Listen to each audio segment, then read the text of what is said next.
Hello students, BA part first के political science paper first की class में कल पिछली क्लास में हमने उत्तर व्यवहारवाद पे चर्चा करी थी और ये जानने का प्रयास किया था कि उत्तर व्यवहारवाद की प्रमुख मान्यताएं क्या हैं। जब हमने देखा कि राजनीतिक अनुसंधान में हमको टेक्नोलॉजी का उतना महत्व नहीं है जितना सार्थत्व का है। दूसरा पॉइंट हमने देखा था कि तथ्यों के साथ साथ हमें अपने सामाजिक सरोकारों की ओर भी या अपने अध्ययन को सामाजिक संदर्भ के अंदर भी जोड़कर देखना चाहिए। इसके आगे हमने जानने का प्रयास किया था कि जो सोशल वैल्यूज़ हमारे हैं उनके साथ हमको जुड़े रहना होगा और उसके लिए हमें वैल्यूज़ को अपने अध्ययन में महत्वपूर्ण स्थान देना होगा, क्योंकि राजनीतिक मूल्यों की भूमिका बहुत महत्वपूर्ण है।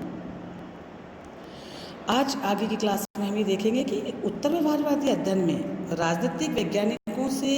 यह अपेक्षा की जाती है कि उन्हें इंटेलेक्चुअल्स होने के नाते सोसाइटी में बड़े बड़े काम करने हैं और ये उनका विशेष दायित्व है। मात्र एक तटस्थता या न्यूट्रलिटी के नाम पर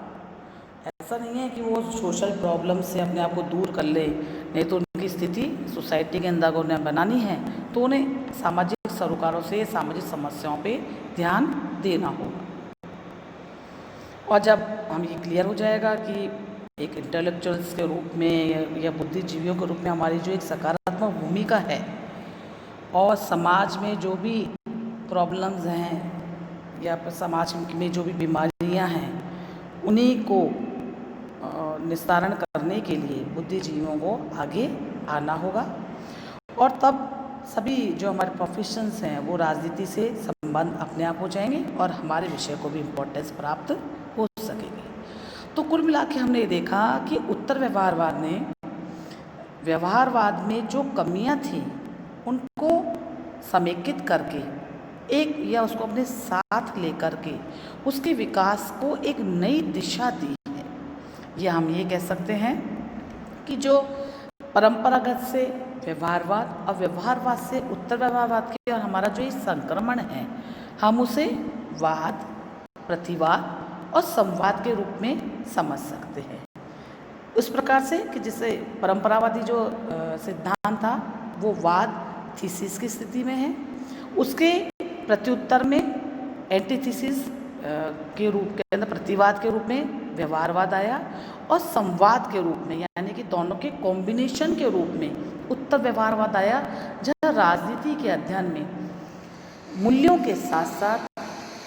तथ्यों को भी इम्पोर्टेंस प्रदान की गई है और दोनों को मिला करके एक समेकित रूप में विकास की नई दिशा का संकेत दिया गया है। आज हम ये देख रहे हैं कि अब व्यवहारवाद में जो भी अध्ययन हो रहे हैं अब उनमें सामाजिक समस्याओं के समाधान के लिए अब समस्त अध्ययन को प्रासंगिक बनाया जा रहा है, जैसा कि उत्तर व्यवहारवादियों ने नारा भी ये दिया था कि अब हमें अपने अध्ययन को रेलेवेंट बनाना होगा और उसे सोसाइटी के साथ में जोड़ना होगा। इसलिए अब जो व्यवहारवादी या उत्तर व्यवहारवादी जो विचारक हैं या जो भी सिद्धांतवादी हैं वो अपने अध्ययन को प्रासंगिक बनाने का प्रयास कर रहे हैं। दूसरा नारा जो था एक्शन या कर्म के बारे में, कार्रवाई के बारे में जो बात की जा रही थी, अब उत्तर व्यवहारवादी राजनीति में अध्ययन काल में जो भी विचारक हैं उन्होंने अपने आप को एक मानववादी कार्यक्रम या जो भी सत्ता विरोधी आंदोलन है उनके साथ अपने आप को जोड़ा है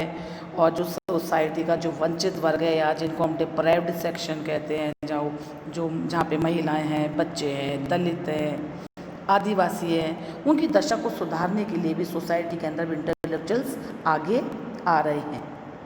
और साथ ही साथ जो वर्ल्ड के अंदर विश्व शांति या पर्यावरण की रक्षा से संबंधित जो भी आंदोलन है उनमें बुद्धिजीवी एक महत्वपूर्ण भूमिका का निर्वाह कर रहे हैं। तो इस प्रकार से उत्तर व्यवहारवाद के रूप में जो समस्त अध्ययन है वो बहुत एक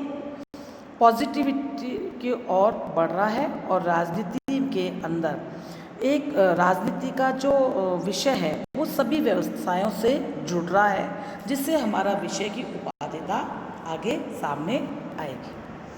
इसी अध्ययन में एक टॉपिक और साथ में जुड़ा हुआ है कि हम मोटे मोटे रूप में देखें कि व्यवहारवाद और उत्तर व्यवहारवाद में अंतर क्या है, क्योंकि पिछली कक्षाओं में हमने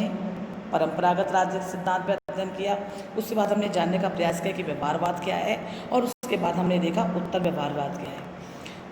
अब इसको समाप्त करते हुए आज हम ये देखेंगे कि व्यवहारवाद और उत्तर व्यवहारवाद में मोटे मोटे रूप में अगर हम अंतर करते हैं, करीब करीब 4 नंबर का क्वेश्चन जनरली आप एग्जाम्स में भी आता है, तो उसके दृष्टिकोण से बहुत उपयोगी होगा। सबसे पहले हम देखें तो कि व्यवहारवादी अध्ययन का जो मुख्य सरोकार है वो प्योर नॉलेज से है, यानी कि हम वो कह सकते हैं कि व्यवहारवादी अपने अध्ययन में शुद्ध ज्ञान पर, यानी कि सैद्धांतिक अध्ययन या थ्योरी पर बहुत अधिक जोर देते हैं। इसके विपरीत उत्तर व्यवहारवादी दृष्टिकोण में अप्लाइड नॉलेज या प्रैक्टिस पर बहुत ज़्यादा जोर दिया जाता है। एक पहला अंतर ये हो गया। दूसरा, व्यवहारवादी अध्ययन में जो बुद्धिजीवी है या जो भी विचारक हैं वो ज्ञान के लिए ज्ञान में विश्वास करते हैं, नॉलेज फॉर नॉलेज सेक, है ना। वो अपने आप में जो अपने अध्ययन को, ज्ञान को एंड इन इटसेल्फ मानते हैं। जबकि उत्तर व्यवहारवादी अध्ययन में सामाजिक आवश्यकताओं की पूर्ति के लिए ज्ञान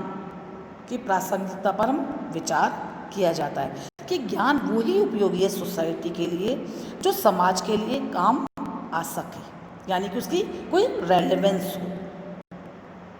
तीसरी बात, व्यवहारवादी अध्ययन में डिसीजन मेकिंग की प्रक्रिया का एनालिसिस या विश्लेषण करते हैं हम लोग, जबकि उत्तर व्यवहारवाद में हम कंटेंट, डिसीजन का जो कंटेंट है उसका विश्लेषण किया जाता है।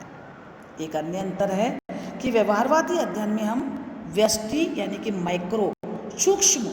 छोटी छोटी इकाइयों के विश्लेषण पर ध्यान देते हैं, यानी कि हमारी जो समझ स्टडी होती है वो माइक्रो लेवल का एनालिसिस होता है, जबकि उत्तर व्यवहारवादी जो अध्ययन होता है वो मैक्रो लेवल एनालिसिस यानी कि समष्टि स्तर का विश्लेषण होता है, जब बड़ी बड़ी इकाइयों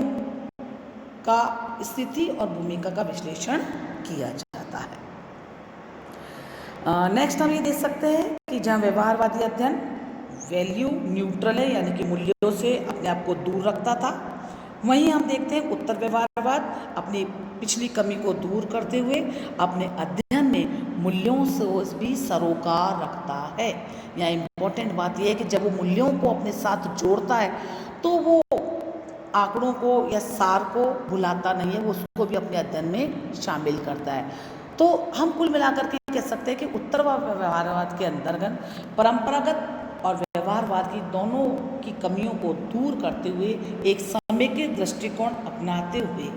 ये यथास्थितिवाद से अपने आप को आगे ले जाते हुए सामाजिक परिवर्तन की दिशा में